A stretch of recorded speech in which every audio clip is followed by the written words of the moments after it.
Bismillahirrahmanirrahim. Assalamualaikum warahmatullahi wabarakatuh. Alhamdulillahirabbil alamin. Arsala rasulahu bil huda wa dinil haqq liyudhhirahu 'ala ad-dini kullihi wa kafaa billahi shahidan. أشهد أن لا إله إلا الله وحده لا شريك له وأشهد أن محمدا عبده ورسوله لا نبي بعده. اللهم صل وسلم وبارك على هذا النبي الكريم نبينا وحبيبنا محمد وعلى آله وأصحابه ومن تبعه بإحسان إلى يوم الدين. أما بعد. Subhanaka la ilma lana illa ma 'allamtana innaka antal alimul hakim. Allahumma anta rabbi la ilaha illa anta khalaqtani wa ana 'abduka wa ana 'ala ahdika wa wa'dika mastata'tu. A'udzu bika min syarri ma sana'tu wa abu'u laka bi ni'matika 'alayya wa abu'u bi dhanbi faghfir li fa innahu la yaghfiru dzunuba illa anta. Hadirin kaum muslimin, bapak-bapak dan ibu-ibu jamaah salat maghrib yang insyaallah dimuliakan dan dicintai Allah Subhanahu wa taala. Alhamdulillah, marilah senantiasa kita memanjatkan puji dan syukur kepada Allah Subhanahu wa taala atas curahan rahmatnya dan ridha-Nya kepada kita semua, terutama nikmat iman dan Islam. Terima sehat dan kesempatan pada malam hari ini kita bisa penuhi panggilan Allah Ta'ala melaksanakan salat maghrib berjamaah, dan kita lanjutkan dengan duduk sejenak di dalam majelis ilmu antara waktu maghrib sampai waktu isya. Ada sebuah hadis yang disampaikan oleh Nabi SAW dalam hadis sahihnya. Ada 3 amalan yurfa' bihi darajat wa yahuttu bihi al-khataya, yang mengangkat derajat seorang mukmin dan juga mendatangkan ampunan dari Allah Subhanahu wa taala. Yang pertama adalah isbabul wudu' 'alal makari, menyempurnakan wudu walaupun dalam situasi yang sulit. Kemudian yang kedua, kasratul khutaa ilal masajid, memperbanyak langkah menuju masjid-masjidnya Allah. Dan yang ketiga adalah intizarus salati ila salat, menunggu dari satu salat fardu sampai salat fardu berikutnya. Tentu yang dimaksudkan adalah antara waktu maghrib sampai waktu isya. Salawat dan salam mari kita sampaikan kepada uswah hasanah kita, teladan kita yang mulia, baginda Nabi Muhammad sallallahu alaihi wasallam. Mudah-mudahan salawat dan salam kita untuk beliau kelak pada yaumul akhir kita mendapatkan syafaat dari Rasulullah Muhammad sallallahu alaihi wasallam. Allahumma shalli wa sallim ala nabiyyina Muhammad. Hadirin yang dirahmati oleh Allah Ta'ala, pada malam hari ini kita melanjutkan kajian kita dari kitab yaitu membangun cinta karena Allah Subhanahu wa taala sesuai dengan anjuran Al-Qur'an dan hadis Rasulullah sallallahu alaihi wasallam. Kita masuk pada bahasan alamatul hubb fillah, ciri-ciri daripada cinta karena Allah. Jadi para ulama akan membahas apa saja ciri-ciri orang-orang itu saling mencintainya karena Allah Subhanahu wa taala. Apa indikasi yang menjadikan orang itu saling mencintai karena Allah? Yang pertama kata para ulama adalah al-muwafaqah. Orang yang cinta karena Allah pasti dia akan sesuai dengan orang yang dia cintai. Kalau orang mencintai ulama, mencintai Rasulullah SAW, pasti dia akan mentaatinya, pasti akan menyukai apa yang disukai oleh orang yang dicintainya. Ini menjadi sebuah sunnatullah para jamaah. Kalau orang suka kepada seseorang, pasti orang tersebut akan menyukai apa yang disukai oleh orang yang dicintai. Maka ketika ada kesesuaian antara orang yang mencintai dan yang dicintai, maka itu menjadikan ia mencintainya karena Allah Subhanahu wa Ta'ala. Ia memuliakannya, ia menghormatinya, ia menyayanginya karena Allah. Ya, ada ini yang terbangun dulu di masa para sahabat Nabi Sallallahu Alaihi Wasallam, dipersaudarakan antara muhajirin, antara al-ansar. Jadi muhajirin ini berarti sahabat yang hijrah dari Mekah menuju Madinah.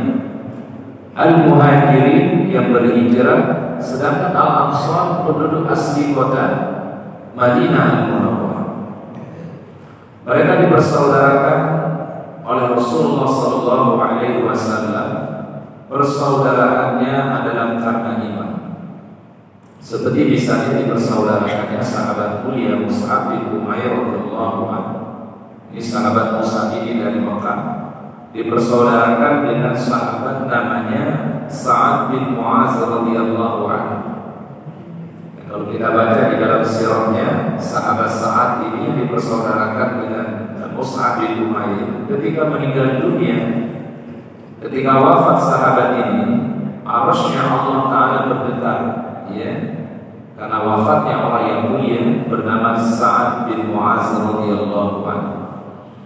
Dipersaudarakan mereka karena Allah, dipersaudarakan dengan kalimat yang sama, yaitu kalimat tauhid la ilaha illallah.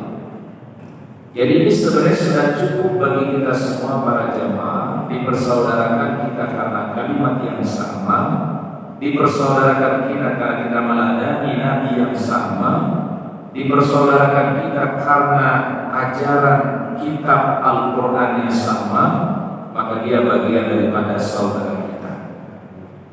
Ini menjadi poin pentingnya para jamaah, sehingga orang-orang yang saling mencintai itu adalah berupaya menyesuaikan dengan orang yang dicintainya. Kalau orang mencintai Rasulullah SAW, berarti dia mengikuti Rasulullah. Kalau dia mencintai para ulama, berarti mengikuti nasihat-nasihat para ulama. Yang para ulama itu mengambil inspirasi mereka dari Al-Quran dan juga hadis Rasulullah Sallallahu Alaihi Wasallam. Maka Rasul mengatakan ada ulama warasatul anbiya. Jadi para ulama itu pewarisnya para nabi. Dan seorang nabi tidak mewariskan dinar dan dirham. Yang diwariskan itu adalah ilmu. Sehingga kita untuk bisa memahami Al-Quran dan hadis tidak bisa langsung, kecuali harus melalui penjelasan para ulama. Makanya di dalam fikih itu kita kenal ada Imam Abu Hanifah, ada Imam Malik, ada Imam Syafi'i, Imam Hanbali. Ya. Karena kapasitas mereka itu adalah memahami bahasa Arab, memahami kaidah-kaidah tafsir, kaidah-kaidah hadis, sehingga mereka bisa memberikan pemahaman kepada kita tentang Al-Quran dan hadis Nabi Sallallahu Alaihi Wasallam. Jadi kita semua para jemaah tidak lepas dari apa yang dijelaskan oleh para ulama terdahulu. Ya, karena tidak mungkin Al-Quran itu langsung turun kepada kita, hadis sampai kepada kita langsung kita pahami, hukumnya tidak bisa. Nah itu harus melalui ya ijtihad para ulama, istihad hukum yang dibuat oleh para ulama.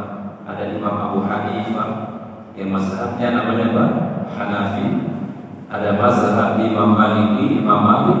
Ada mazhab Asy-Syafi'i, Imam Asy-Syafi'i, dan mazhab Imam Al-Hambali atau Al-Hambali.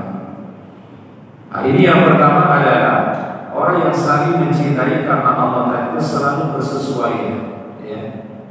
Kalau dia mencintai seseorang, ketika dia mencintai karena Allah, maka dia itu mengikuti apa yang dilakukan oleh orang yang dicintai.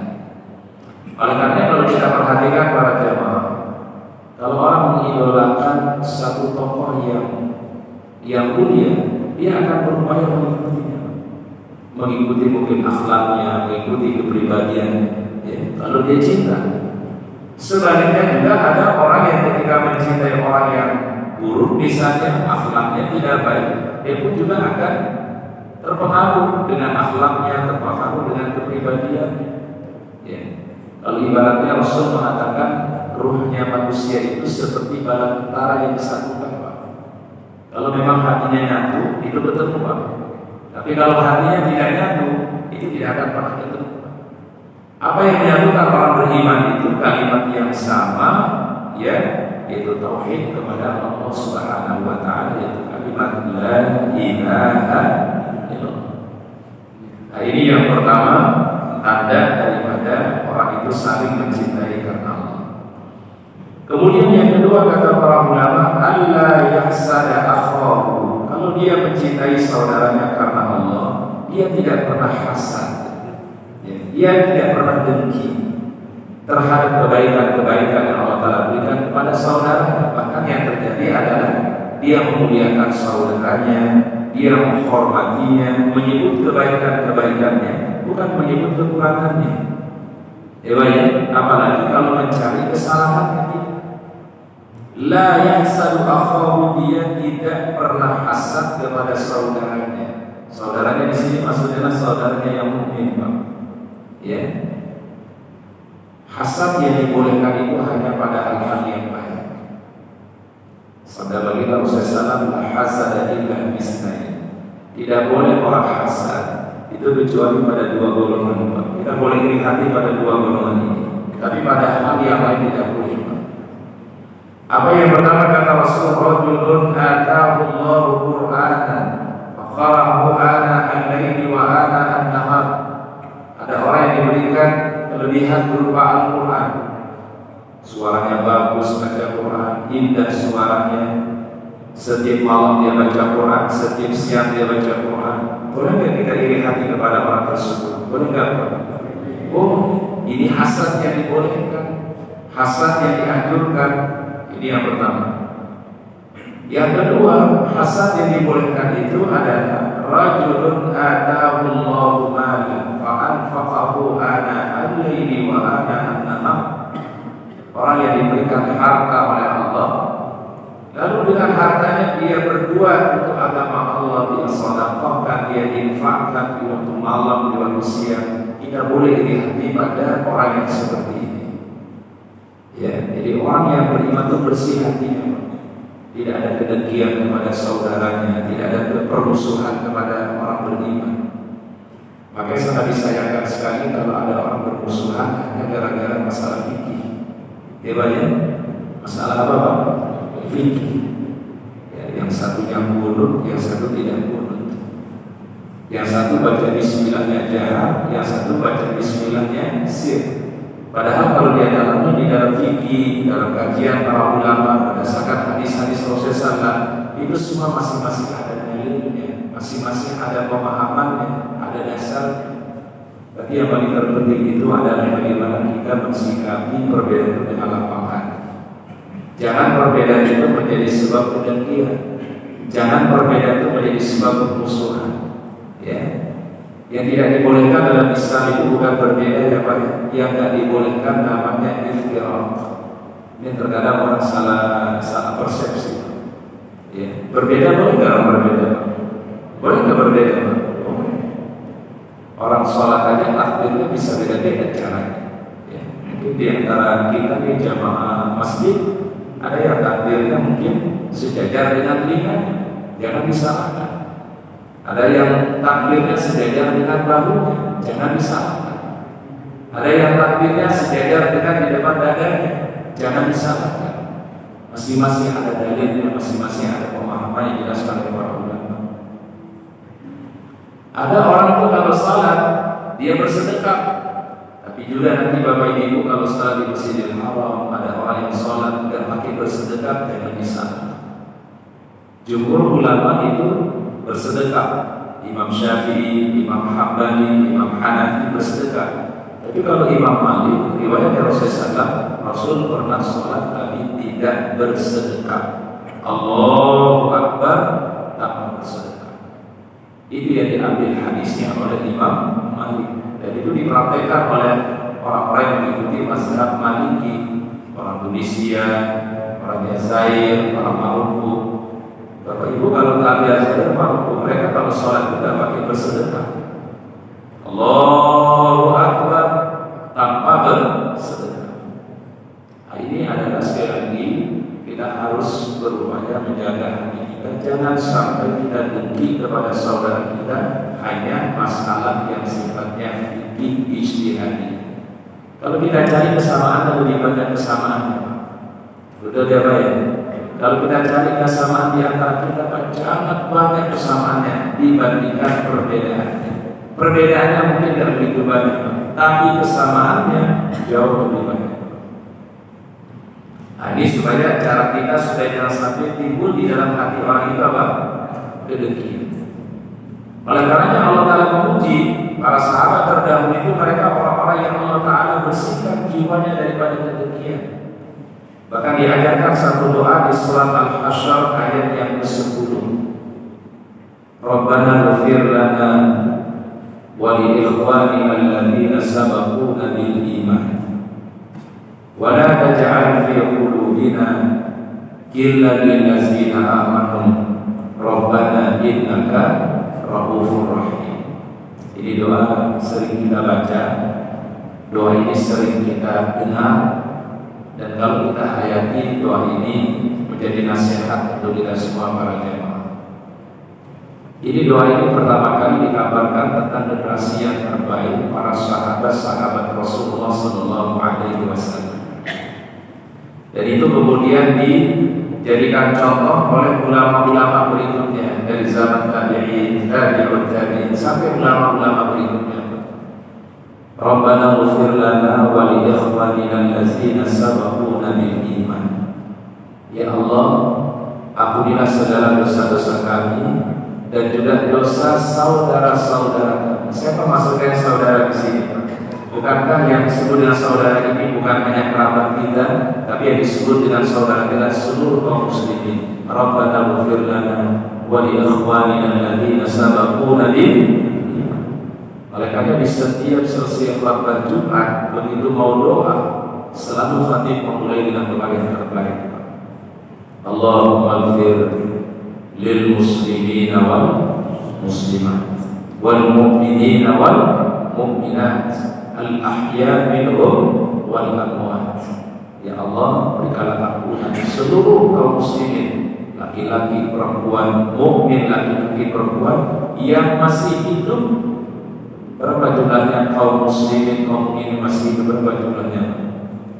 Pak udah kita itu kan? Wallahu a'lam bishawab. Berapa jumlah yang sudah meninggal dunia, yang sudah wafat? Al-amwat yang sudah meninggal dunia, kita tidak tahu jumlah mereka, illallah, kecuali hanya Allah. Tapi kita kirimkan doa-doa yang terbaik untuk mereka. Allahumma ighfir lil muslimina wal muslimat wal mu'minina wal mu'minat al ahya minhum wal amwat. Amwat ini yang sudah apa? Yang sudah wafat, yang sudah mendidik kita. Orang-orang yang dulu hidup di dunia telah beriman kepada Allah dan beriman kepada Rasulullah SAW, didoakan oleh ampunan dari Allah Ta'ala.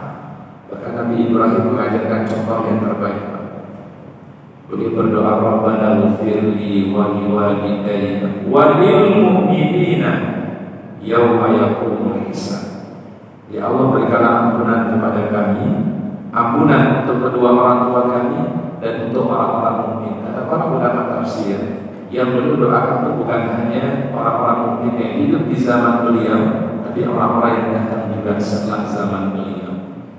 Itu doanya Nabi SAW Ibrahim alaihissalam, Rabbana ighfirli wa li walidayya wa lil mu'minin yauma yaqumul hisab. Sehingga nasihat para ulama, ayah bunda, tolong setiap kita berdoa itu jangan lupa doakan kaum muslimin. Jangan lupa kirim doa-doa yang terbaik untuk saudara kita kaum muslimin dimanapun mereka berada, baik yang masih hidup ataupun yang sudah meninggal dunia. Itu cara kita menterbiah hati kita, membersihkan hati kita supaya kita memiliki cinta kepada saudara kita kaum muslimin, supaya kita memiliki rasa cinta dengan orang-orang yang beriman. Ya Pak ya? Itu caranya yang diajarkan oleh Rasulullah, doakan saudara kita yang beriman. Bahkan kalau ada orang mendoakan mukmin, itu ada malaikat yang dikirim oleh Allah hanya untuk mengucapkan amin wa laka bimislihi. Allah Ta'ala kabulkan doa-doamu dan engkau mendapatkan seperti apa yang kau doakan untuk saudara-saudaramu yang beriman. Masya Allah. Ya, ketika orang mendoakan untuk orang-orang mukmin. Jadi sekali lagi ayat muda, kita jangan lupa setiap berdoa jangan hanya minta doa untuk dirinya, hanya untuk pribadi kita, tapi tolong doakan, kirimkan doa untuk saudara-saudara kita kaum muslimin. Bahkan ada satu kunut di dalam sunnah itu namanya kunut nazilah. Kunut apa namanya? Kunut apa Pak?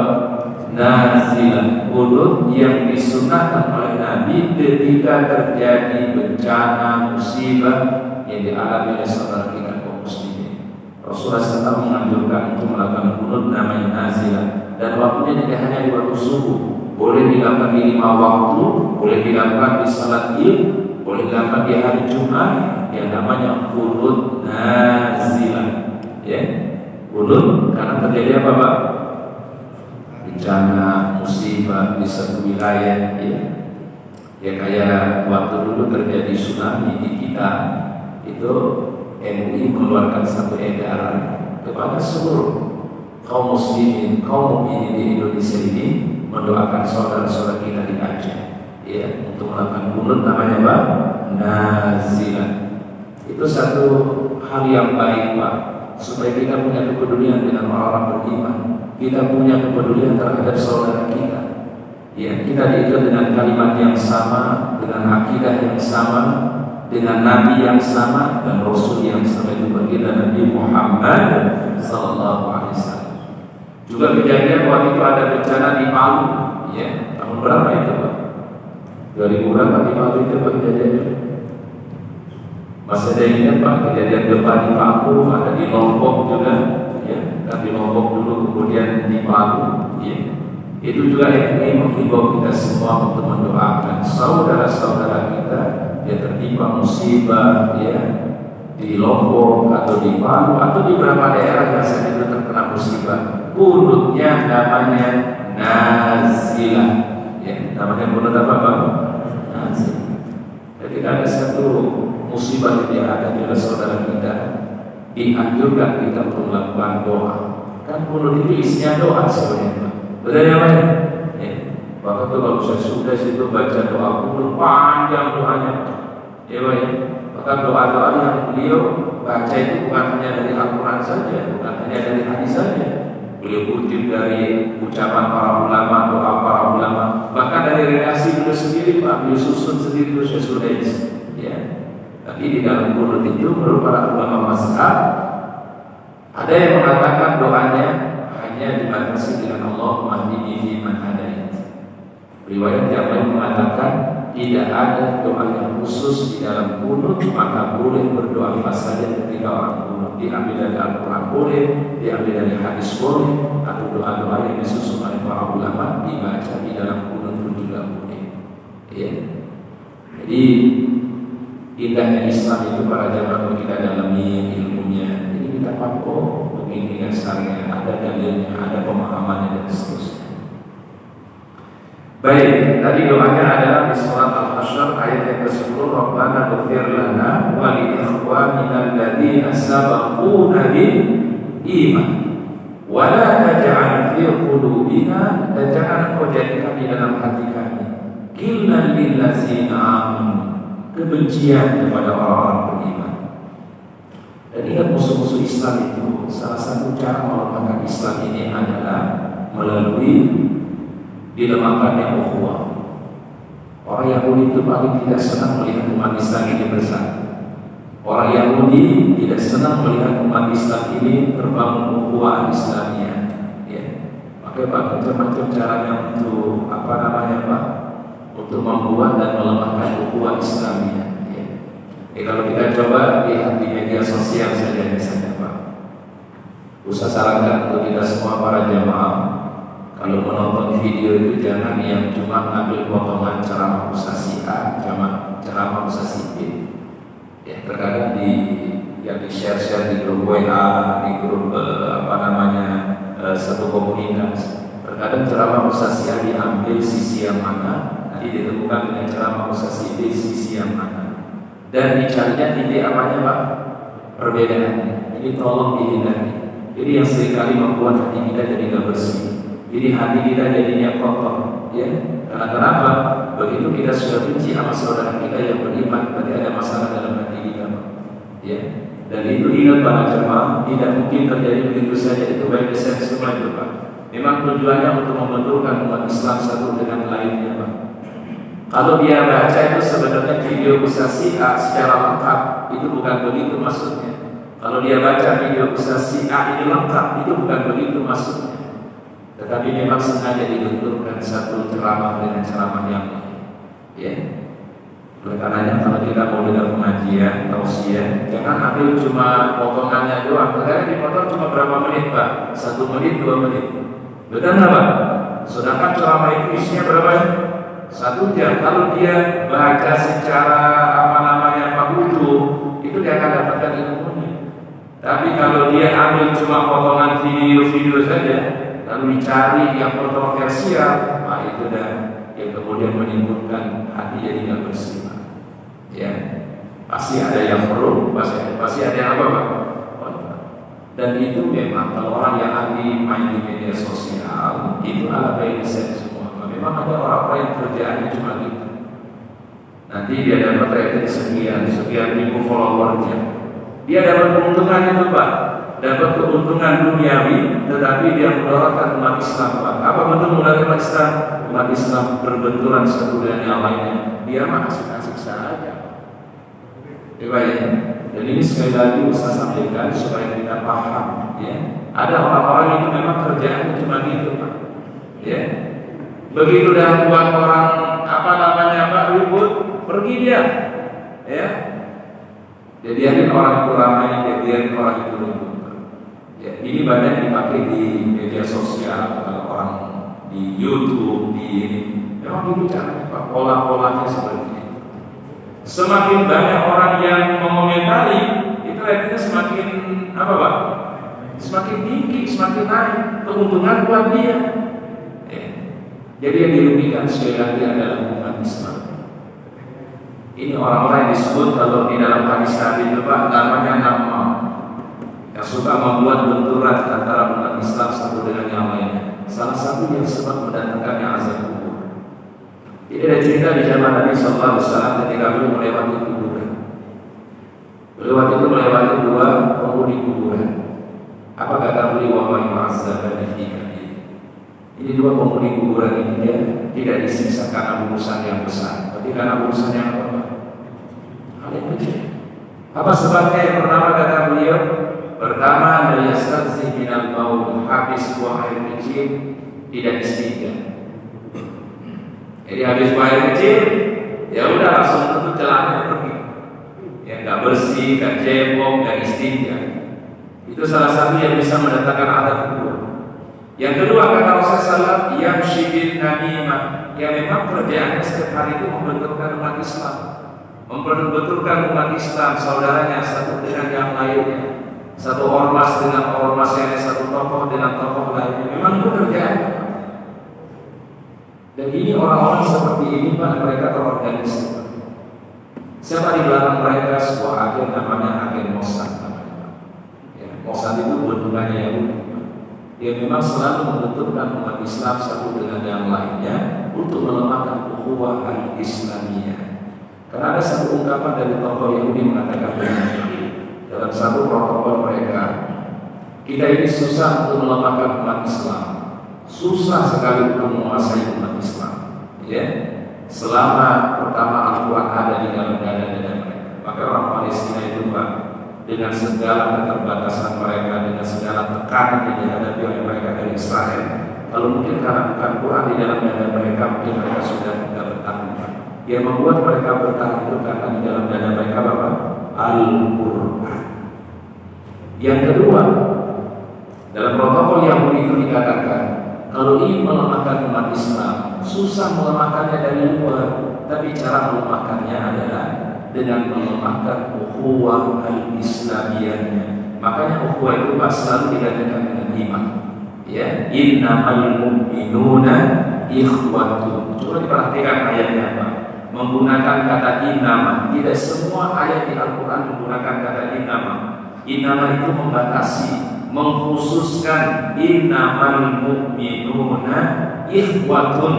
hanya saja orang-orang mukmin itu bersaudara. Apa maknanya, Pak?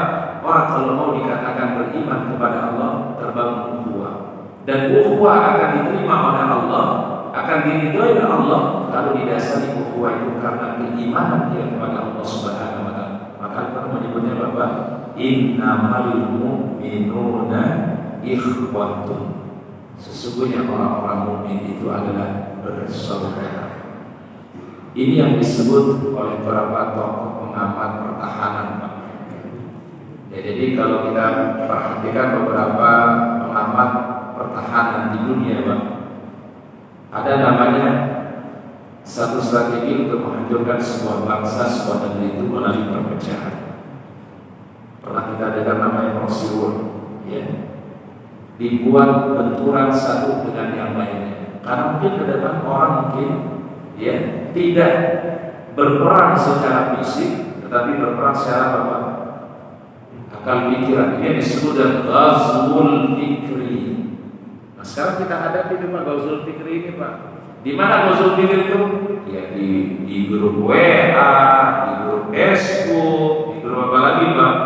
Komunitas-komunitas media sosial. Itu ghazwul fikri semua itu, Pak. Ya. Tidak orang berperang secara fisik, tapi berperang dengan apa, Pak? Fikrah. Ya, Pak, ya. Dibenturkan satu dengan yang lainnya hanya karena beda pandangan, beda fikrah, beda cara pemahaman, berbenturan. Ya, dan ini memang yang diinginkan oleh musuh-musuh Islam. Maka Allah Taala katakan, "Lam tarda ankal yahud wa lan nasara hatta tattabi'a millatahum." Bila itu kata para ulama tafsir bukan agama. Kalau agama itu bahasa Arabnya apa? Din. Ungkapan Al-Quran bukan mengatakan walan tarda ankal yahud wa lan nasara hatta tattabi'a dinahum. Bukan sampai kalian mengikuti agama mereka, tidak. Tapi sampai apa? Sampai kalian mengikuti millah mereka. Dan ini sekarang terjadi di dunia Islam. 2 hari yang lalu atau 3 hari yang lalu di Arab Saudi ada satu perayaan yang mungkin baru terjadi di dunia dalam sejarah ini, Pak. Betul nggak, Pak? Tahu nggak, Pak? Apa namanya, Pak? Belum pernah terjadi dalam peradaban selama ini, Pak. Ya.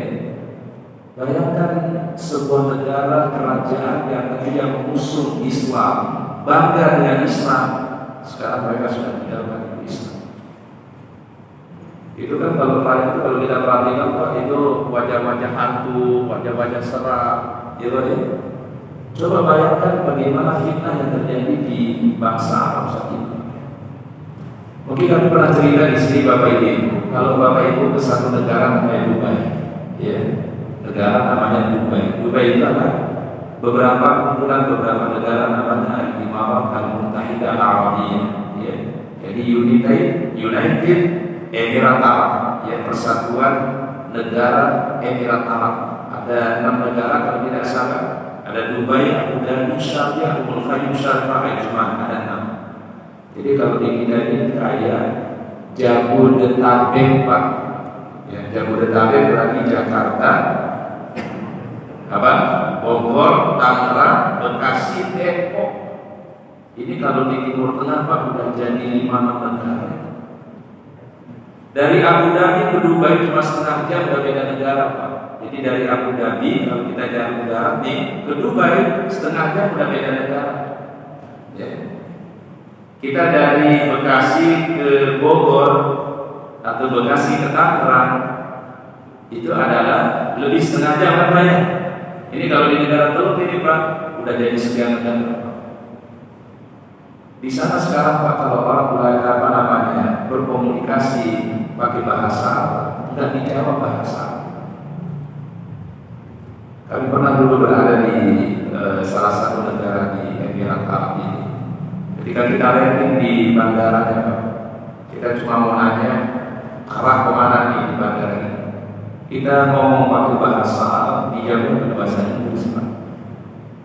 Dan pengalaman ini bukan hanya kami yang mengalami, beberapa asatidz, beberapa ustaz yang dia pernah ke Dubai atau ke Abu Dhabi pakai bahasa Arab, tidak pernah direspon pakai bahasa Arab.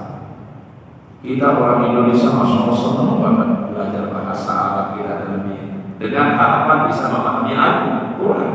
Orang Arabnya sendiri Pak nggak bangga dengan bahasa Arab. Bahkan di Dubai itu sangat jarang kita temukan wanita pakai jilbab. Sangat jarang ditemukan wanita pakai jilbab. Toh kalau pakai jilbab itu cuma pakai yang menutup kepala kayak kerudungan aja, rambutnya masih kelihatan di depannya. Ibu-ibu kita di sini, masya Allah, para ulama, para akhwat di Indonesia, masya Allah, pakaiannya syar'i, pakai tutup aurat luar biasa. Jadi ada satu hal yang terjadi di Arab saat ini, Pak. Ya, kayak tadi acara itu tidak pernah sebelumnya terjadi, sekarang terjadi. Itu perayaan, itu udah jelas gak ada sunnah dari Nabi ya Pak. Ya, gak ada anjuran dari Nabi Pak. Bahkan itu yang jelas sesat itu Pak. Ya, bayangkan fitnah yang luar biasa di tengah-tengah bangsa Arab saat ini Pak. Dan ini yang kemudian kita disuruh menjaga akidah iman kita di akhir zaman. Maka kata Rasul, orang yang berpegang teguh dengan agama di akhir zaman itu al-qabid al-jamr, sama seperti orang yang memegang bara api. Ketika orang itu konsisten dengan Al-Quran, konsisten dengan hadis Nabi, konsisten dengan agamanya, sama seperti dia memegang bara api. Apa maksud memegang bara api ini Pak? Tantangannya besar, tantangannya begitu berat.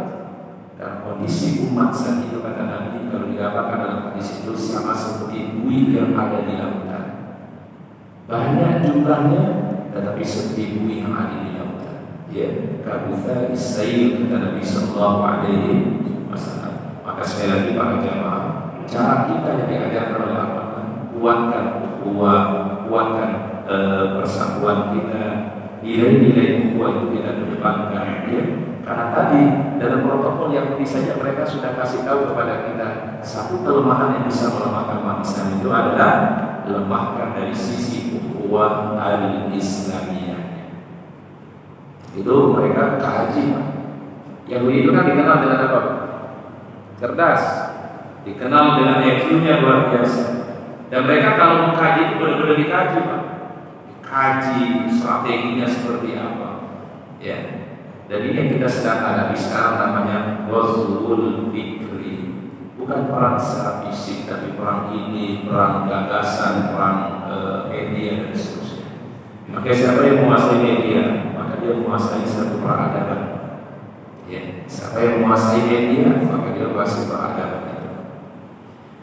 Baik, kemudian berikutnya adalah tanda yang ketiga, ayyuhibba li akhihi ma yuhibbu li nafsihi. Dia mencintai saudaranya sebagaimana dia mencintai untuk dirinya. Jadi kalau kita mencintai diri kita adalah ketaatan, hidayah, maka kita juga selalu memohonkan hidayah kepada saudara kita. Bukti orang cinta kepada Allah Ta'ala karena Allah itu adalah ketika dia selalu mengharapkan hidayah untuk saudaranya. Contoh sederhana, Nabi Sallallahu Alaihi Wasallam dulu pernah dakwah di satu tempat namanya Taif. Namanya apa? Taif. Bahkan di Taif itu sampai sekarang Pak ada bekas peninggalannya Nabi waktu beliau lagi habis ditimpukin, habis dipukulin, habis dilemparin, beliau duduk di satu tempat menengadah ke langit, mengadu kepada Allah. Lokasinya masih dipertahankan di Taif sampai sekarang. Ketika beliau merintih kesakitan, dan kata Nabi SAW, hari yang paling berat bagi beliau, melebihi daripada perang Uhud, itu adalah hari ketika beliau ke Taif. Beliau tawarkan Islam baik-baik kepada mereka, disuruh mereka beriman. Malah Nabi dilemparin, ditimpukin, sampai beliau berdarah-darah, wajah beliau berdarah, kaki beliau berdarah. Begini Nabi SAW. Orang yang mulia, Nabi yang kita cintai, Nabi yang kita jadikan uswah. Kemudian begitu dia merintih kesakitan, Allah Ta'ala yang Maha Rahman dan Rahim mengirim dua malaikat, malaikat Jibril alaihissalam dan malaikat penjaga guru. Malaikat siapa yang dikirim? Jibril alaihissalam dan malaikat penjaga. Malaikat Jibril kemudian menyampaikan salam kepada Nabi, Assalamualaikum ya Rasulullah. Ya, keselamatan kebahagiaan Rasulullah SAW. Kami diutus oleh Allah hanya ingin melaksanakan apa yang kau minta wahai Rasulullah. Itu kata malaikat Jibril. Dan aku tidak sendirian wahai Rasulullah, aku bersama malaikat-malaikat yang menjaga bumi. Lalu apa kata malaikat Jibril? Wahai Muhammad, wahai kekasih Allah, kalau kau ingin gunung antara Mekah dan Taif ini kami lemparkan untuk mereka, kami hancurkan itu orang Taif, kami akan laksanakan sami'na wa ata'na. Itu tawaran siapa Pak? Malaikat Jibril kepada baginda Rasulullah. Mungkin kalau kita ditawar yang mudah, dipukin aja, gebukin aja. Itu kalau kita. Tapi Rasul mengatakan ada dua kalimat yang boleh diucapkan. Pertama kata para ulama, ucapan beliau, Allahumma di qaumi fa innahum la ya'lamun. Ya Allah, berikanlah hidayah kepada mereka, mungkin mereka belum tahu. Bagi orang yang jatuh dalam kesalahan itu bisa jadi karena tidak tahu. Kalau kita lihat ada orang yang berbuat maksiat, berbuat dosa, kita harus kalahkan kepada dia, mudah-mudahan mendapatkan hidayah Allah, dibukakan hatinya oleh Allah. Jangan kita kemudian menjustifikasinya, ya ini orang begini, lebih bagus kita amalkan dia hidayah, karena bisa saya suatu saat dia berubah, bisa berubah pada Allah, bisa. Siapa tahu doa-doa kita Allah Taala kabul, Allah Taala terima, dan itu yang menjadi dasar kita mendapatkan hidayah. Tapi kalau kita celah, kalau kita hina dia, malah dia tidak akan dekat dengan Islam. Mungkin dia akan semakin jauh dari agama.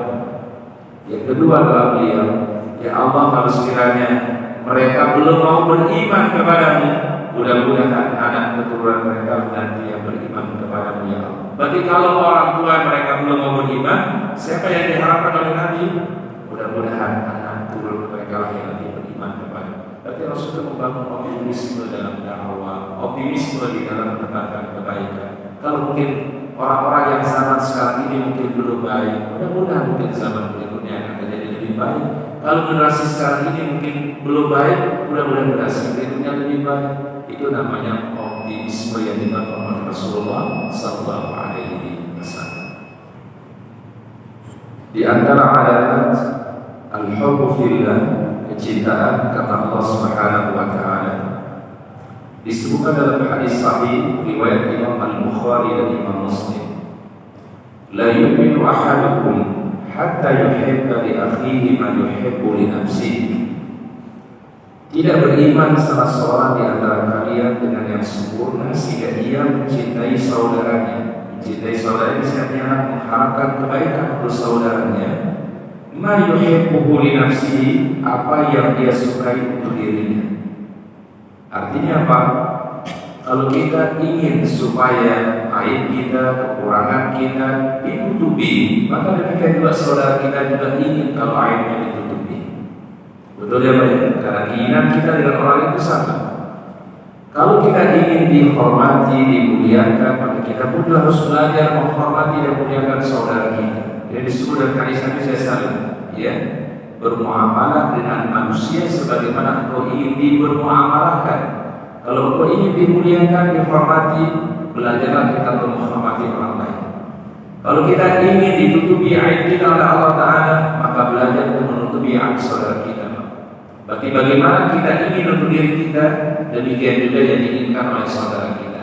Karena kan semua orang itu sama pada dasarnya, fitrahnya, kecenderungannya sama, ya, mencintai kebaikan, mencintai kemuliaan.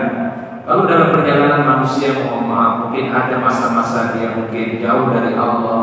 Kan iman ini kan turun naik, Pak. Betul ya, Pak ya? Ada orang yang Masya Allah mungkin tadinya baik, Pak, tapi kemudian berubah. Tapi satu saat bisa dia berubah menjadi baik lagi, ya. Ada orang yang tadinya buruk, tapi kemudian berubah menjadi orang baik. Tidak ada yang sulit bagi Allah Ta'ala untuk merubahnya, Pak. Makanya kenapa disebut hati itu qalbun. Qalbun itu apa ya qalbun? Apa arti qalbun itu, Pak? Berbola balik. Yusamma qalbu li taqallubihi. Hati itu disebut dengan qalbun karena berbola balik. Tidak dalam satu keadaan, ya. Orang itu dalam hidupnya bisa mengalami masa-masa mungkin kurang baik, ada masa-masa imannya turun. Dan ingat, selama dia manusia pasti ada kesalahan dan ada kehilafannya. Al-Anbiya yang dijaga oleh Allah, mereka masuk. Tapi yang namanya manusia ada kelebihan, ada banyak apa? Kekurangan. Sehingga Muhammad para jamaah tidak boleh kita ta'assub kepada seorang guru misalnya. Dia nanti guru bisa saja dia benar, bisa saja dia salah.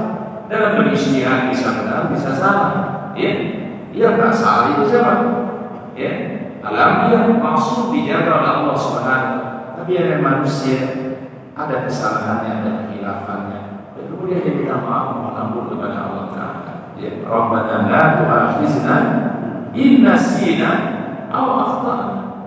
Rabbana wa la tahmil 'alaina isran kama hamaltahu 'ala allazina min qablina. Rabbana wa la tuhammilna ma la taqata lana bihi wa'fu 'anna waghfir lana warhamna anta maulana ansurna 'alal qaumil kafirin. Baik, poin yang terakhir, dasar kecintaan kita kepada saudara kita adalah at-ta'ah, karena dia taat kepada Allah. Jadi kita mencintai saudara kita, mencintai kaum muslimin karena dia melakukan ketaatan kepada Allah. Maka ada satu ungkapan dari Abdullah bin Mas'ud. Ini bukan hadis yang baik, tapi namanya ucapan para sahabat. Apa kata beliau? Kun alimah. Jadilah orang yang alim. Alim itu artinya yang mengajarkan ilmu. Ulama. Au muta'alliman, atau jadi orang yang belajar. Au mustami'an. Jadilah orang yang mustami'. Mustami' itu apa mustami'?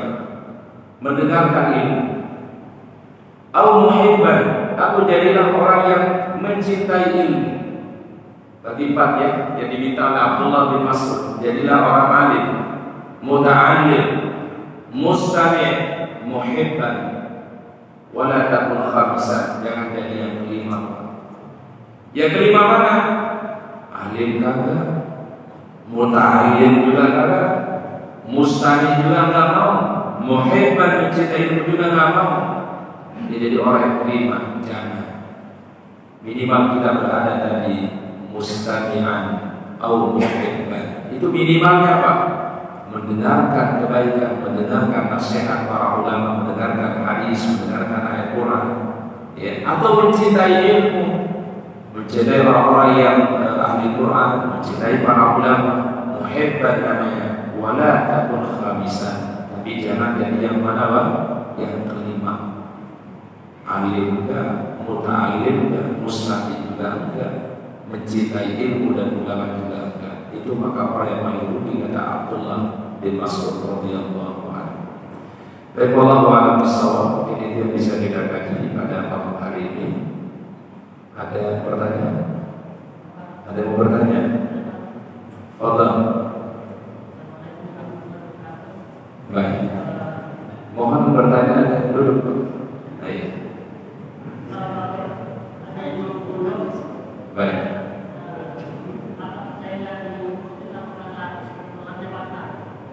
Pertanyaan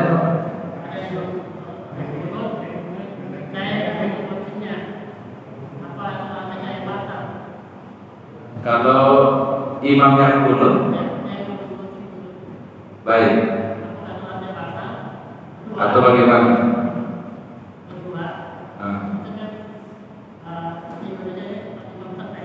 Baik.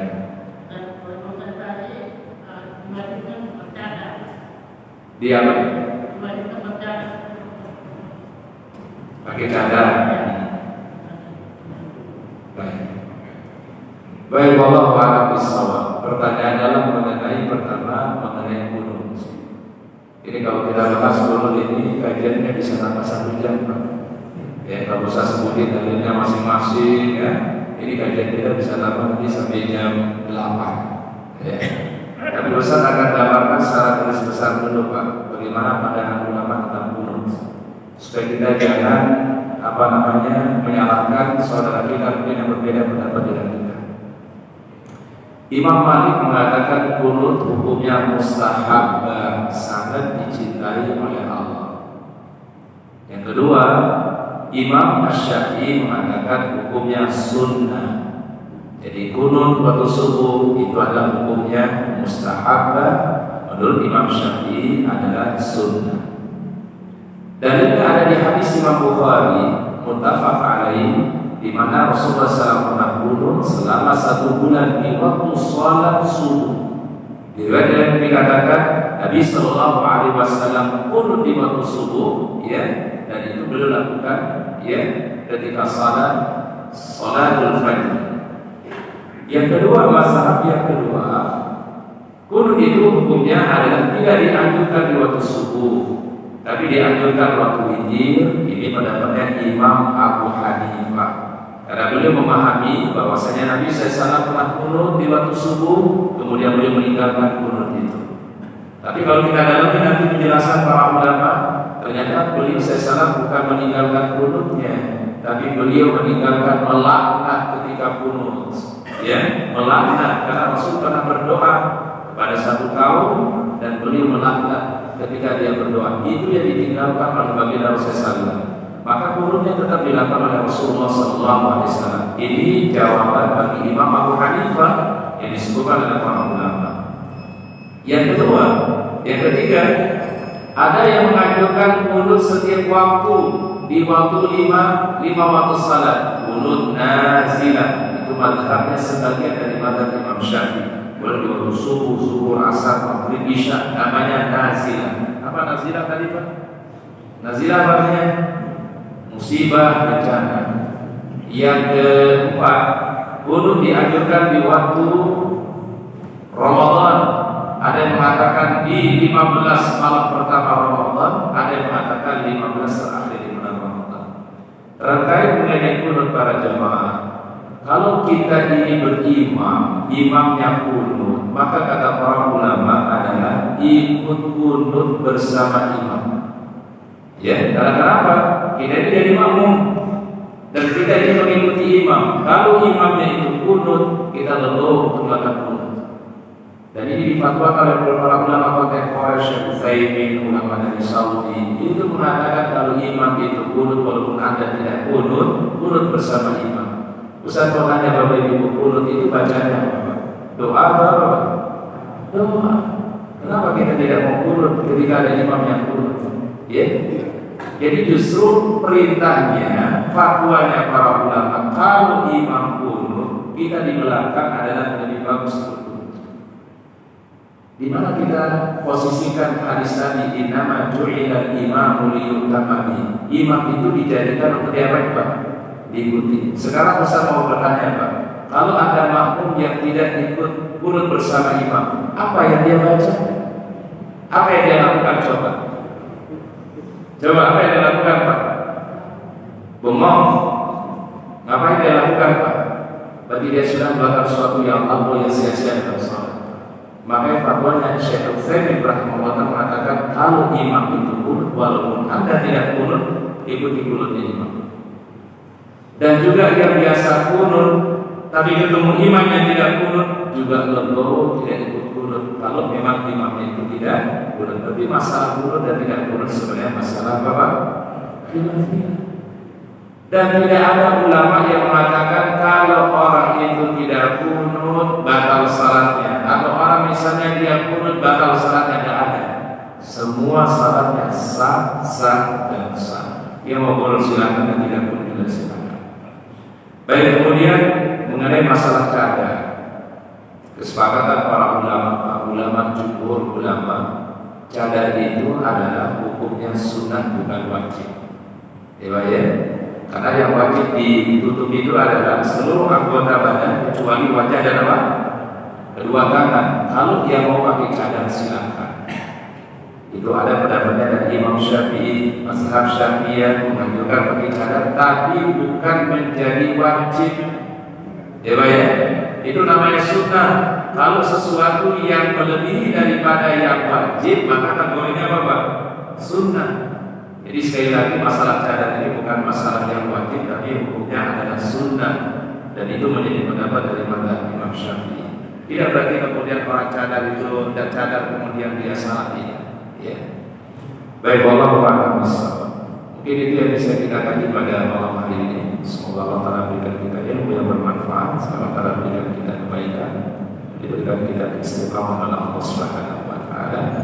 Kita akhiri dengan kafaratul majelis. Subhanallah wa bihamdika, asyhadu an la ilaha illa anta, astaghfiruka wa atubu ilaik. Assalamualaikum warahmatullahi wabarakatuh.